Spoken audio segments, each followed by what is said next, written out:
José es un vendedor de pinturas de casa. La compañía para la que trabaja le paga un salario fijo de $65 diarios más $20 de comisión por cada cubeta de pintura que venda. En base a esta información vamos a contestar los siguientes incisos. Inciso A, establece una función que represente el salario de un día cualquiera de José. Inciso B, tabula y grafica la función que representa la función que obtuvimos en el inciso A. Inciso C, ¿cuál es el dominio y rango de dicha función?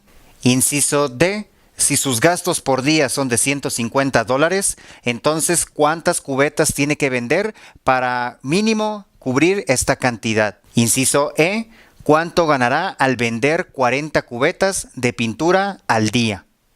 Para poder resolver el inciso A, que es obtener una función que represente el salario final o ganancias por día de José, tenemos que proponer ejemplos para entender cómo funciona. Y vamos a empezar con uno de, suponiendo que el día gana 65, pero vendió 3 botes de pintura, entonces por cada bote se obtienen $20, así que 3 por 20, esto sería nada más 60, más sus 65 de salario al día, esto nos da un resultado de $125, ¿ok? Y vamos a suponer que vendió un solo bote, entonces obviamente va a ganar sus $65 más 1 por esta venta, entonces serían $20 más 65 nos da 85, ok, ya se va aquí visualizando que hay una parte de un número o cantidad fija que son 65 más una cantidad variable que es los múltiplos de 20. Vamos a suponer que no vendió nada un día,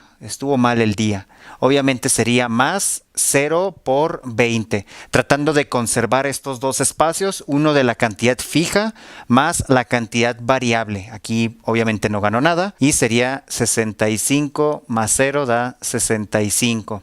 Con estos ejemplos podemos entender que la función va a depender siempre de la cantidad o la comisión que obtenga por cada bote multiplicado por 20 más una cantidad fija que sin importar si venda o no botes se debe agregar a la función de la ganancia por día de José. Entonces, si Y se nombra como el salario total por día de José y a X la cantidad total de cubetas vendidas por día, la función que representa a Y será igual a la cantidad de cubetas por 20, que esto es equivalente a 20x, más una cantidad fija que siempre es 65. Como pudimos apreciar en los ejemplos, siempre había un 65 más múltiplos de 20, ahora sí que en base a la cantidad de cubetas que se habían vendido. Y aquí ya tenemos nuestra función que se aprecia que es del tipo lineal. Una vez que ya se conoce a la función, para tabularla simplemente hay que proponer valores para la variable independiente, es decir, X, hay que poner datos, poner a trabajar a la maquinaria o a la función y nos va a salir un resultado para Y. Una vez que tengamos una pareja X y Y, podemos colocarla o poderla identificar dentro del plano cartesiano, que al unir los puntos nos dará la gráfica. Entonces aquí vamos a suponer que le ponemos un valor negativo. No se puede poner valor negativo porque aquí estamos hablando que X es venta de cubetas al día. Lo menor es no se vendió nada. Así que todo puede empezar desde cero. Es muy importante que esta función representa una aplicación de venta de cubetas de pintura. Así que mi valor mínimo es 0. ¿Ok? Ya lo identifiqué. ¿Y qué sale? De hecho ya había realizado este ejemplo. 0 por 20 da 0. Más 65 queda únicamente 65. Ok, está fácil este ejemplo.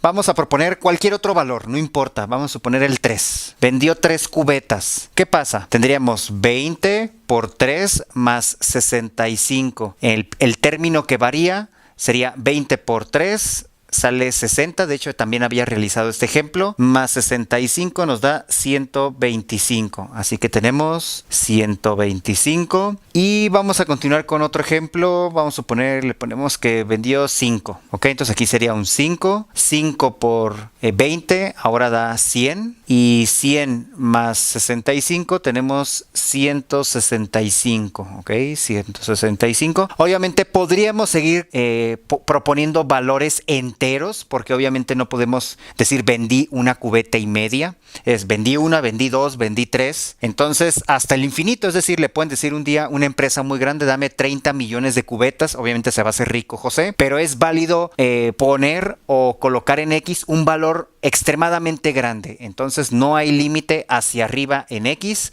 pero ahí le vamos a parar. Con estos tres ejemplos creo que es suficiente debido a que identifico que es una ecuación de primer grado, es decir, la X está a potencia 1 y me va a generar una gráfica de una línea recta. Para graficar una línea recta mínimo necesito 2 puntos, aquí tengo 3. Entonces, ¿para qué seguimos? Esto es muy importante tenerlo en cuenta al momento de identificar que es una función lineal.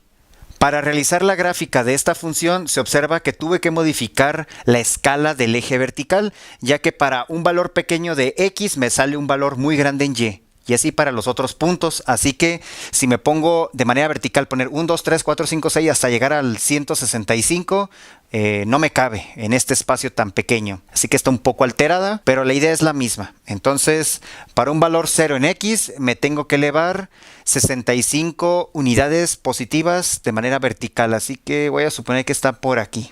¿Ok? Ese sería mi punto A, mi punto B, mi punto C, por llamarlos de algún modo. Vámonos con el punto B. Me muevo 3 unidades, aquí estoy, de manera vertical y positiva. Y en el caso de Y me sale 125. Uy, pues por acá, la mitad, más o menos. Aquí está el punto B. Y el punto C dice que 5 unidades, por eso nomás llega hasta 5. Y 165, entonces voy a suponer que por acá, más o menos aquí. Bueno, más o menos una idea. Al unir los puntos se aprecia que efectivamente tenemos la gráfica de una línea recta que le corresponde a una función lineal, ya que X tiene potencia 1. Como había explicado al momento de realizar la tabulación, no había necesidad de tener 3 puntos. Una recta siempre se puede obtener al tener 2 puntos como mínimo. Ya 3 fue un lujo y de ahí para arriba más. Entonces ya tenemos la gráfica, la tabulación y hasta aquí como dato curioso se aprecia que si extendiéramos la recta del lado negativo todavía se mantiene para valores Y positivo en algunos momentos. El problema no lo considera, pero si la persona perdiera una cubeta, ahora sería menos 20 más 65, habría una diferencia de 45, es decir, todavía le queda algo a José a pesar de que perdió una cubeta y hay otros valores que por ahí se mantienen. Es un dato curioso, pero esto lo vamos a discutir en el inciso siguiente, que tenemos que definir qué valores son válidos para X y qué valores son válidos para Y.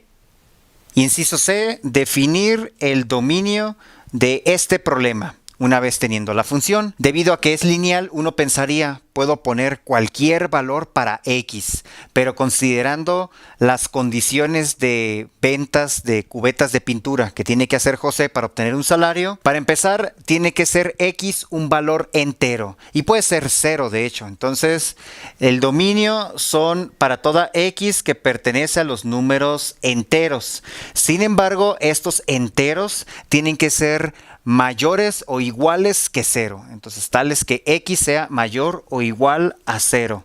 No podemos decir que X pertenece a todos los reales debido a que estás considerando a números decimales. Y aquí vender una cubeta y media o una cubeta y 3.3, eso no es válido, tiene que ser un número entero.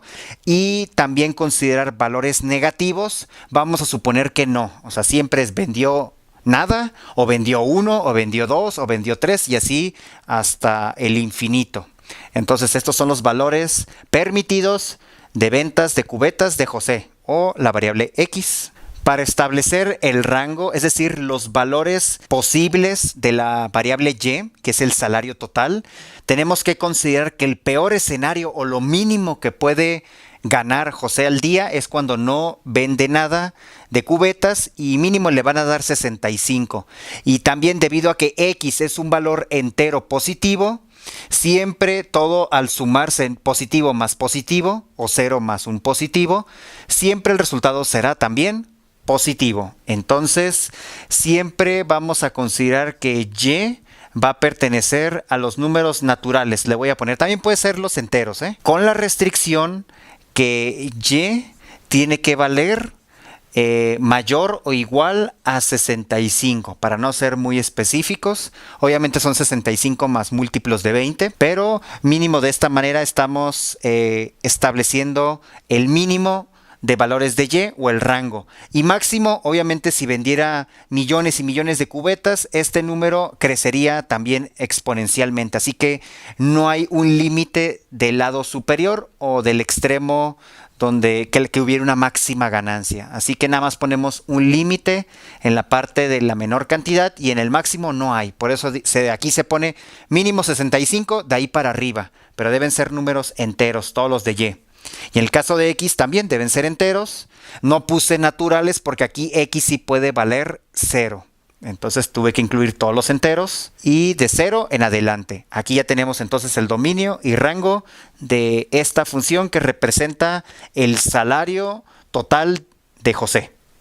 Inciso D, si José necesita ganar mínimo $150 para cubrir sus gastos mínimos diarios, ¿cuántas cubetas tiene que vender? Entonces, vamos a suponer, con una no le va a alcanzar, vamos a irnos a 3. Entonces, vámonos con 3, ya lo habíamos realizado. 3 por 20 da 60. 60 más 65 da 125, se acerca. Creo que habíamos, el de 4 no lo habíamos realizado. 4 por 20 da 80. 80 más 65, 145. Y luego, ¿qué pasa si? Bueno, simplemente se aprecia que se está agregando un 20. Entonces, al 5, al hacer la operación, nos va a dar 165. Bueno, aquí ya llegamos a ese mínimo. Obviamente, si vendiera 6, llegaría a 185. Esto ya lo pasó. Entonces, como mínimo, tiene que vender 5 cubetas para cubrir estos $150 de gastos mínimos al día de José. Inciso E, ¿cuánto ganaría José si vende 40 cubetas de pintura? Obviamente le iría muy bien. Simplemente donde dice X o la cantidad de cubetas se sustituye por 40. Aquí tenemos 40 más 65. Obviamente hay dos términos, uno donde tenemos a los múltiplos de 20 y el otro el término que no varía. Entonces 20 por 40 es lo mismo que 2 por 4 es 8 y se agregan dos ceros. Ya se multiplicó y el otro término es simplemente agregar 65. En este caso ganó ni menos ni más que $865 al día, o sea que le fue muy bien.